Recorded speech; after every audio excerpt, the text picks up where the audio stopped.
with Matt Dumont. Top Rope Talk on what channel? Quiet Corner TV on YouTube. Check it out. 19, huh? Like, follow, subscribe. I mean, you got to understand, is like when we come on here every Sunday, when we come on here, we talk wrestling, this is what we love. And I was having a couple conversations with some people at work. You know, I'm sure you have seen Matt and I go at it on our little reels. We have a good time. We've been doing this to each other since the 90s. Childhood. Since the 90s. Okay, so we're bringing it way back, but we really do enjoy the show. We want you to love it, so we want you, please, to like and subscribe on YouTube. Quiet Corner TV. Comment. Show suggestions. Yes, because we want it. Whatever. The thing Feedback. is, I think we can continue this going on as long as we want to because there's always something to talk about with wrestling, professional wrestling. So today, our top 5 is what, Monster Matt? Match types.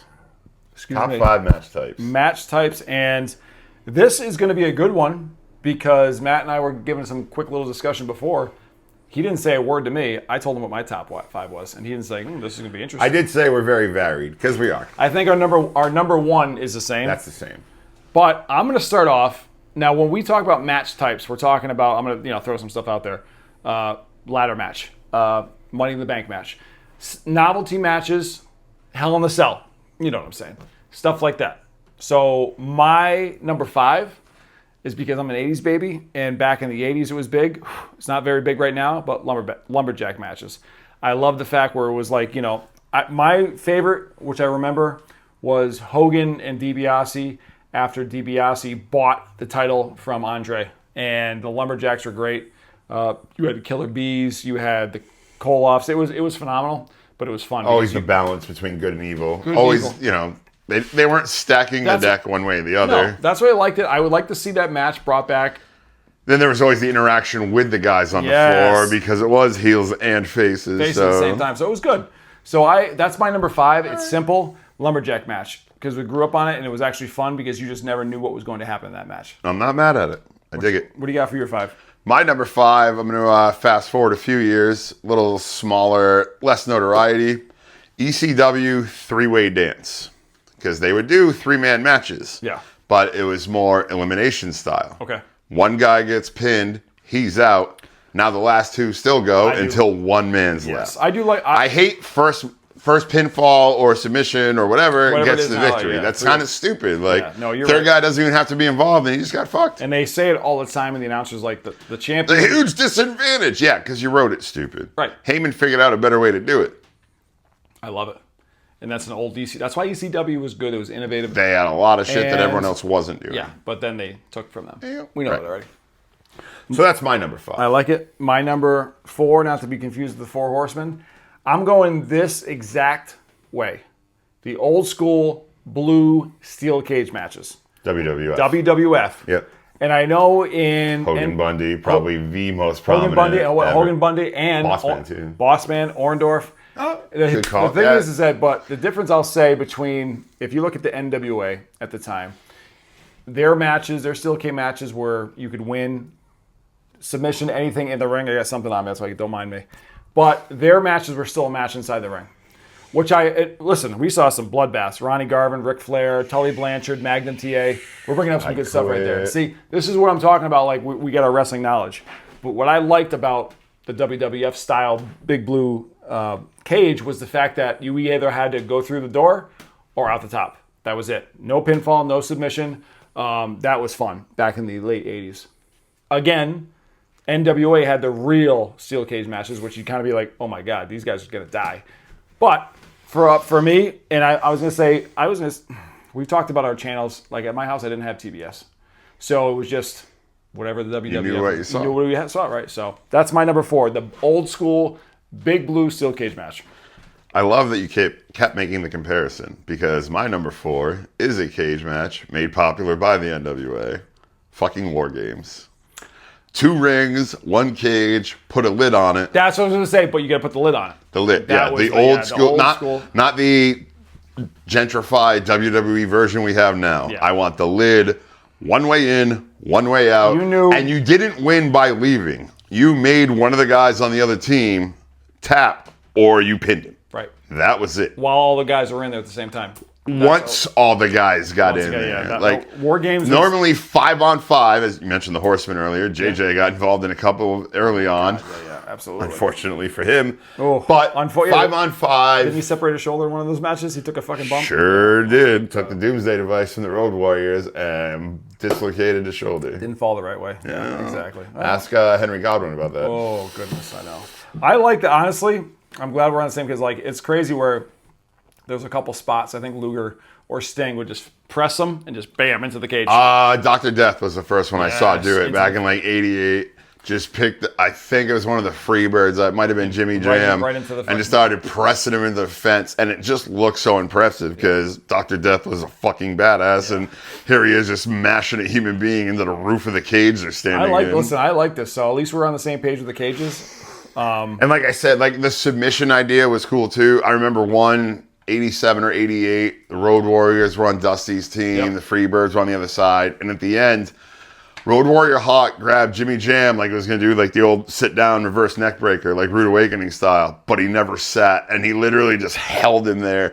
And you're looking at him bend, and Jimmy's like flailing. And I'm like, wow. A 10-year-old kid, I'm like, holy shit, that hurts. And then he gave up, and the match was over. And I was like, yeah, that really hurt. That really perfect sell, just really cool way to end the match. Yep. Cool matches. Crowds were hot. War Games, you knew you were going to see some shit. Dudes are going to bleed. Like, guys are going to get hurt. So I'm going JJ. I'm going to switch up my number 3. 3?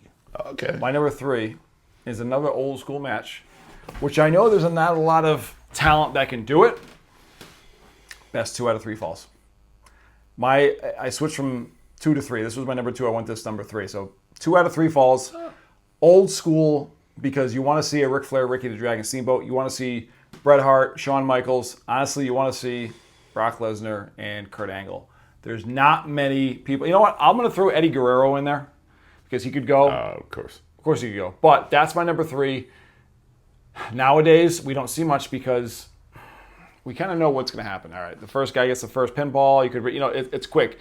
They go 1-1 quick, and then it's always like, all right, who's going to get that third fall? They drag it out. So I had talked to Matt before we went on the air. I was actually going to put the 60-minute match on, and Matt had a great comparison. So that's my honorable mention. Matt had a good comparison of hockey, playoff hockey, and then like regular hockey. A game in October versus a playoff game. Right. You have a 60-minute match. My point, we're rating match types. Yeah. You're watching an Iron Man match. Mm-hmm. Be honest, wrestling fans. How many of you were invested for the whole fucking match? 60 minutes. You turn that on. They run one on Raw or AEW these days, even if they run a half-hour one. The first 20 minutes, it's on because you're a fan. It's on your television. You're going to turn on the last 10. You might get up. You might go hit the John. You might go grab a cocktail or a snack out of the fridge. 5 minutes left. I should sit the fuck back down. Now it matters. Now you're going to sit back down. So I get that. Not invested. No. And I cool idea. Shows, their ability to go the distance. Very cool. Their cardio, everything like that. But that's why I took that out of the whole top 5.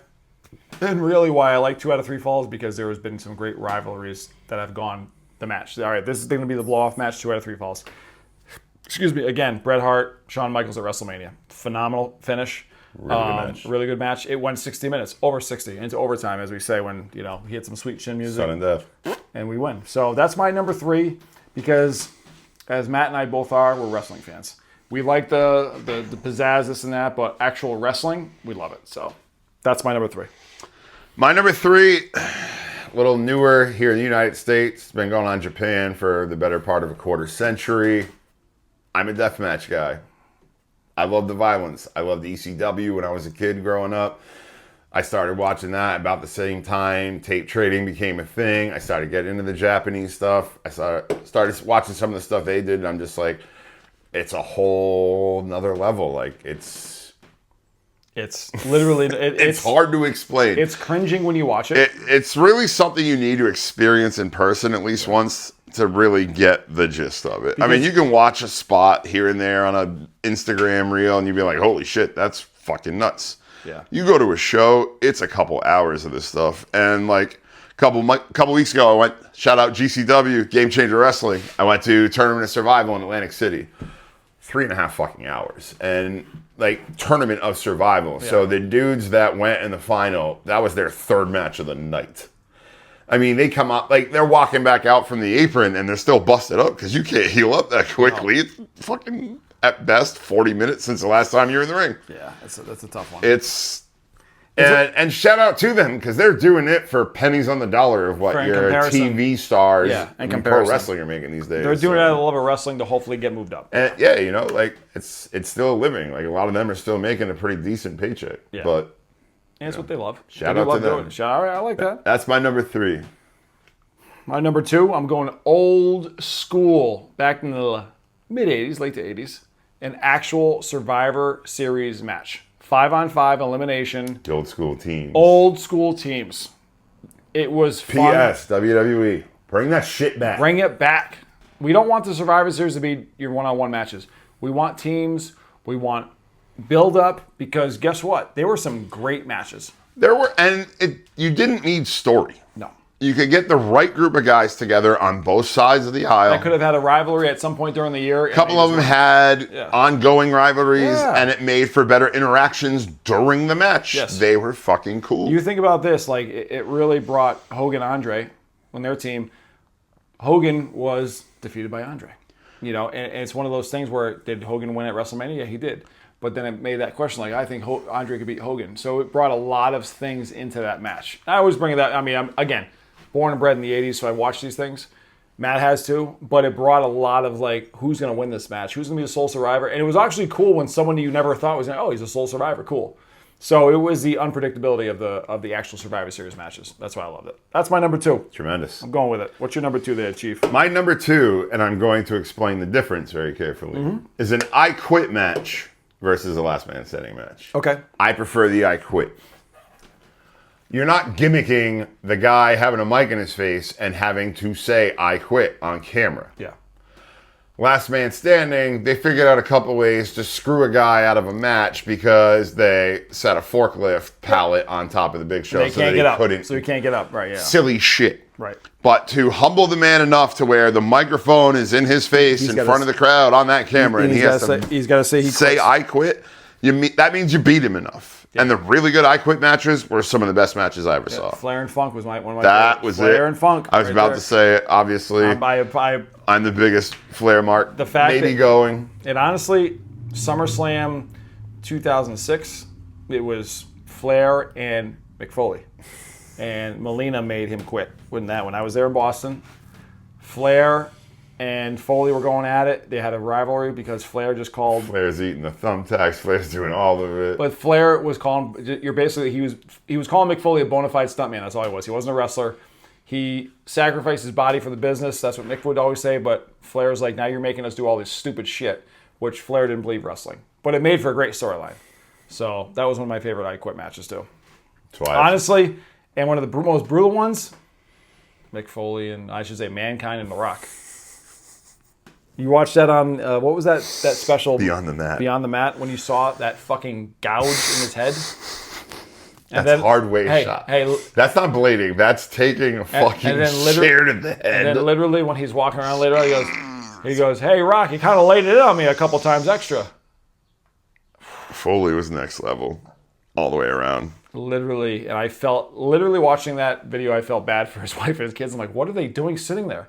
And you started to see some of the fans being like, just watching their dad get pummeled. And all of a sudden you see the fans being like, yeah, this doesn't seem like fun anymore. No. That's the first time handcuffed, actually taking a headshot after a headshot with a Rock swinging steel chair. And then the Rock being like, hey, you're all right, kid? Didn't mean to hit you that hard. The fact that what it was so wrapped up in it was like out to here. He's like, hey, Rock, I thought you were going to go easy on me, even though I have a concussion right now. Dude. Yeah, that was a tough one. Foley. We could do a whole show on that guy. Legend. I heard an interview with Bruce Pritchard once where they were talking about the Hell in the Cell against Taker. And he's in the back after the match and whatnot. And they're literally plucking thumbtacks out of him. And Bruce had come back from Gorilla to go check on him. Yep. Mick, are you all right? He goes, oh, Bruce, I really think it was a good match. I didn't do that thumbtack spot I talked about, though. I really wish I had. And Pritchard said, he literally looked at him, he goes, Mick, they're pulling them out of you right now. You got the spot in. Oh, good. How'd it look? Holy shit. Like, you don't even know. He's not making that up. Like, you know what I mean? Like, that literally happened, and he was like, I didn't even know what to say to the man at that point. Like, we're not going to talk about generations, but that's what separates the old school generation from the new school generation. And really for the better, to be honest. Like, you ask any of those old school dudes, they wish they had the protection that goes in. Well, now. if you think about between Foley, that guy, a couple of Undertaker is the only guy from the old school generation that has lasted. He's still alive. He's healthy because relatively unscathed by comparison by these guys. Yeah, no doubt. Because he'd wrestle once a year, and thank God. The last 5 or 6 years, he was doing 1 year matches and and he would bring it and he'd be good. But I am excited because you and I like when Big Matt, are on the same page. Number one, our number one. We can say it together. Fucking Royal Rumble, dude. Greatest match style ever. And shout out to Pat Patterson developing the Royal Rumble. Get him with a gaga. Battle Royals, I mean, you start out all in the ring at the same time. It's kind of jumbled bullshit. You can't watch anything. Yep. So Pat figures out, why don't we send them on a clock? Start with 2, figure out a time frame. And then you go from there. Every X minutes, send the next guy out. Yep. Last guy in the ring wins the fucking match. And honestly, for the amount of time, I mean, it's 38, 39 years it's been going on, because it was right after WrestleMania started. Right, a couple of years. We've been doing Rumble for a minute. Late 80s. Literally, it's probably been a handful of Rumbles that have sucked. A handful. Maybe 5. Maybe a handful. Where the actual Rumble match was like lackluster. There weren't at least a few moments where you're like, fuck yeah, this is why I'm a fan. The great thing about a return that you're not always expecting. Returns, like, I'll go back to Edge every time. Dude, when because nobody the music hit, the crowd shit their pants, and then the dude came out from the fog, and you saw the look on his face, and he's about to fucking cry in front of 70,000 people in a baseball park. I'm still here, right? They still fucking love, and you felt that. Yeah. That's why I love being a fan, dude. Shit like that. AJ Styles shows up. He said he was hoping they would know who he was. No one knew the music, but then Phenomenal One hit the screen, and it went. And Vince didn't like him. Remember that? Vince, who is this small guy? Yeah, how's he doing? Yeah, exactly. How's he doing? How's that decade? And how much money did you just pay him? Oh, my goodness. But AJ you liked him a little. Liked him a little bit, yeah. He did. He learned real quick. But it's one of those things. The Rumble is great because it's unpredictable. Sometimes it's predictable. And honestly, sometimes the guys who we want to win because we know it's to a story. Building something. It's building something. So I don't remember. The last probably bad one I remember was the 40 guy. That was so watered down. The one in South. Oh, the one Albert Del Rio one, right? Yeah. It was 40 guys. That was the only time they did it. There was just too many guys. Too much schmaz, not enough actual action. No, and then you know what? Edge still beat him at WrestleMania, so it was fine. But Royal Rumble, 100%. When Matt and I said so, coolest match style ever. Back-to-back top Genius fives. creation. Back-to-back top fives. We're on it. So that's it. I mean, we got some good top fives in the future. We already got some real good stuff cooking up for the next. For about we're not going to tell you right now, but a month. Tune in a couple weeks. We got a really good one. Yeah, I mean, appreciate the support as always. Quiet Corner TV on YouTube. I'm Matt Dumont. It's Mike Moran. Top Row Talk. Until next time. Sweet. See you.